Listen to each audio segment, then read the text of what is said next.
Hello, everyone. It's a nice, lovely Friday afternoon where I am, a little bit chilly, but that's okay. We'll survive the cold. And I welcome you to Phillip's Wisdom for this afternoon. It's been quite a journey these last few weeks, hasn't it? And I thank you all for your very kind messages to me, whether they came over the internet here in the comments, or whether you were live with me last week, or whether you contacted me privately. I thank you so much. So let's get on with our weekly message. This is our third week of January. It is for January the 17th to the 23rd. We will get our message from Philip from one of my books, and this is just an oracle book, so we just open to any page, and there we are. Well, hello, Dee. Welcome. Good to see you. Our question this week, it's rather lengthy because we have a couple of different questions. Hello, good morning. Good to see you, or good afternoon. Hello, Denise. Yes, I am on Eastern time for those of you who have asked. So right now it's not quite 2:00 where I am. So here are our questions, and the questions, there are three of them actually. Hello, Annika, and everyone else, and she says, have a blessed weekend. Yes, please. And I want to reiterate, please stay as close to home as you can this weekend and over the next, I want to say through the next week, but certainly not only in the US, I'm talking around the world right now. Just stay away from major cities if you can, stay close to home if you can, and certainly stay away from Washington, D.C., stay away from probably even New York City, out west, stay away from Portland, LA, stay away from, in Ohio, our state house has already been closed down for the weekend. And inauguration is next Wednesday. I think it's the 20th. Is that next Wednesday? Yes. I say next Wednesday because this is Friday, but the Wednesday coming up. It's just going to be a rough time.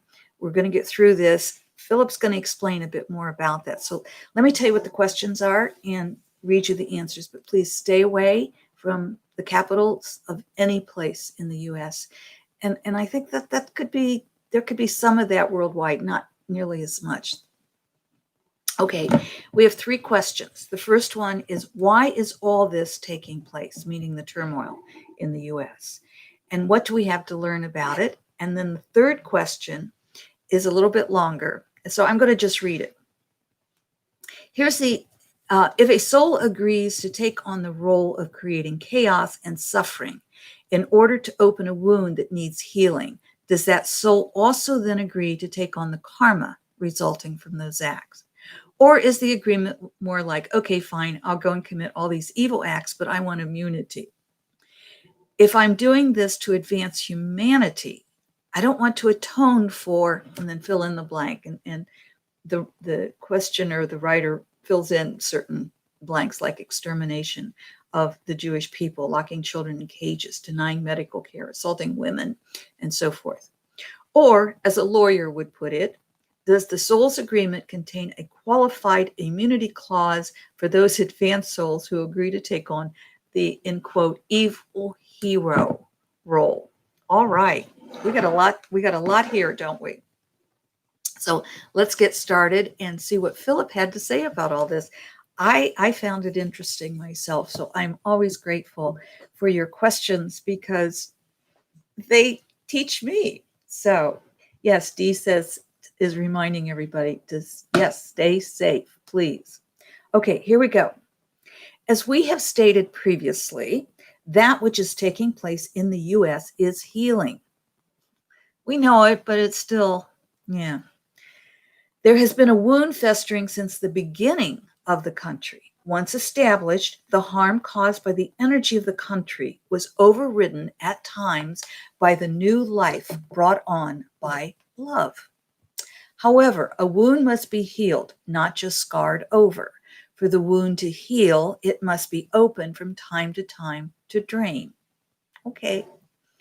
Don't like it, but okay, we get that. Philip goes on to say, this has taken place throughout the history of the country. Too often, though, only a minimum amount of pus was removed from each time before the wound was stitched together and forgotten or pushed into the realms of history. The same will most likely happen with today's turmoil. This is because Americans are an impatient people who prefer to indulge in the material existence rather than sacrificing for future generations. This is not to say this is true of all Americans, but until the majority shifts, changes will not be forthcoming as of now. Many unruly and harmful deeds will be glossed over or hidden until the next eruption. To speak of the soul that takes on the role of creating chaos. I right before we get into the individual souls, I want to come back here to many unruly and harmful deeds will be glossed over or hidden until the next eruption. You know, I believe in forgiveness, certainly, but I think there is harm in glossing over what has taken place. And I think what Phillip is telling us is we really shouldn't do that. Maybe we can do a lot more healing if we don't gloss over. Now, about those individuals who take place in all this, who create or take part in all of this chaos. Phillip says there are two major types and they must be spoken of separately. Category 1 is the young soul who, like some young children, know no better. They have not had the time in human experience or in spirit world to have grasped how their deeds affect the energy. This life where they create chaos may be a learning experience for them. They will be given opportunities during human life experiences and between lives in spirit world to understand the chaos and turmoil they caused. As their understanding grows, they will too grow. In their next human experience, they may create peace, for example. Category 2, excuse me. Perhaps, okay, we're okay. Category 2 is the soul who comes into human life as a soul who takes on the most unpleasant task of creating chaos in order to wake up humans. This must be done when humanity isn't. The goodness has been overwhelmed. So when we're not awake and when the goodness of a country is overwhelmed by the not goodness, then we may have someone come in, a soul come in, agreeing to create chaos to wake us up.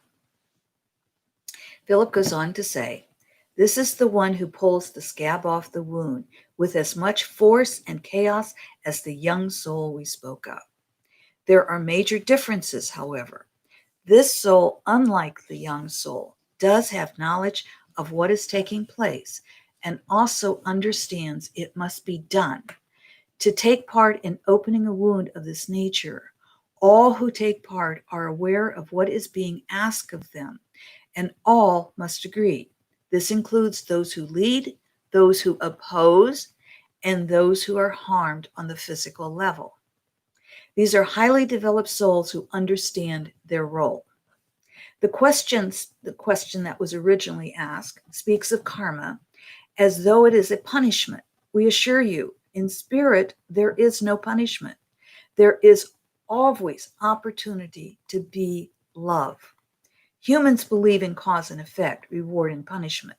When one aligns with truth, which is love, that's all there is, just love. This is not to say that human deeds that are harmful should not be corrected.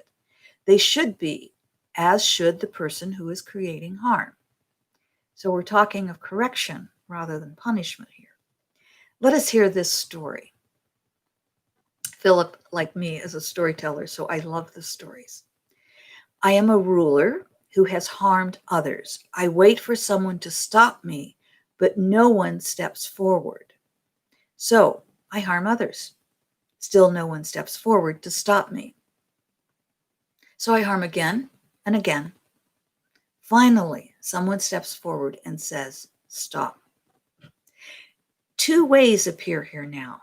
If I have harmed so many that I forget my soul contract, I will not hear the one who says stop. In this case, I will need to be reschooled when I return to spirit world.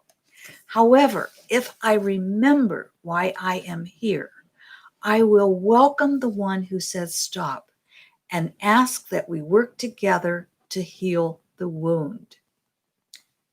The question each must ask themselves: how do I live in love with a capital L during this chaotic time? The question must be asked often and answered with the only answer there is. I am spirit having a human experience, and spirit is pure love, and so am I. I am spirit having a human experience, and spirit is pure love, and so am I. So with everything that we get into, with situations that we're experiencing, with the situations that we're seeing going on in our world, we have to stop and ask ourselves, how do I live in love during this chaotic time? How do I live in love? How do I accept this or not? How do I say stop? And what do I do to say stop? How do I live in love during this time? And the only answer is, I am spirit having a human experience, and spirit is pure love, and so am I. So that says to me, instead of getting angry and getting upset, what we do is react in love. That's not to say we're not going to get upset. Come on, I'm human. You saw me last week, get very emotional. And thank you for all of those of you who helped me last week. It is not easy being human during these times. It's a day by day, a moment by moment, a breath by breath decision to react, to act out of love, not out of the need to be right, not out of the need to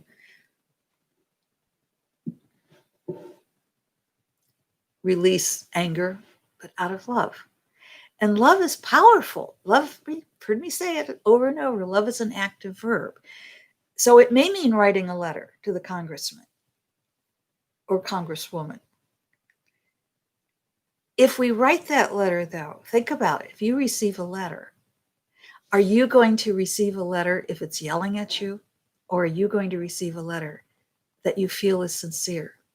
And maybe it'll make you stop and think. Act in love, my friends. It's powerful. And acting in love, as Phillip tells us, we do hold those accountable who create chaos. We just do so in love. Shall we get our message? For those of you who are new, we welcome you. We thank you for coming. For those of you who are with me live, thank you so much for being here. For those of you who come back week after week, I'm so grateful. Thank you. And thank you all for the love. Hello, Cynthia. Cindy, hello. Hi, Diana, she says, and hi to all of you. So those of you, thank you for the love you're spreading out there. And thank you for also holding those accountable who need to be held accountable. If you think right page, because this is just a book of wisdom and each page is different. Judith, hello, good to see you. And thank you for the hugs and kisses and the flowers and the prayers that are all coming through. So if you think the same page as I get, then our intuition is working. If you think a different page, the opposite page, that's a message just for you. So let's just flip through, and here's what I'm getting. I'm getting right page, so I'm going to read that first. That's a message for all of us. And I think we've heard this one before, but I think we need to hear it again, especially with today's message. And it always surprises me, and doesn't, how our message from Phillip here aligns with our longer message when Phillip's answering the question. So here's our message. Others interact with you from the level in which they express life. If you live on a different level, will you not then interact from a different perspective? Others interact with you from the level in which they express life. If you live on a different level, will you not then interact from a different perspective? You know, if we look at that, sorry, I keep moving my fingers over the book and it's squeaking. I apologize. If we look at that, it's a little bit easier to see everybody in love because we recognize, you know, maybe they're a young soul and they haven't learned what I've learned, or maybe they're one of those very advanced souls who come back, who have come back to open the wound, and I need to respect that. Although I'm going to hold both of them accountable and say, stop. On the left side, and if you got left, this is you. Without a receiver, there is no giver. Without a receiver, there is no giver. Oh, my friends, so many of you, because your hearts are so good, you keep giving and giving, and you haven't learned to receive. So keep this in mind. And you've heard me say it before. When we breathe out, we give. When we breathe in, we receive. Please receive as much as giving. That keeps the body in balance and keeps your life in balance. Together, holding each other's hands, we will get through these times. Better times are coming, but right now, the chaos is kind of coming to a crescendo. So be careful, be safe. I will see you next week, if not before. And I love you. Thank you for being here with me today live, all of you. And for those of you who are not with us live, but are with us, thank you. Thank you for receiving my love.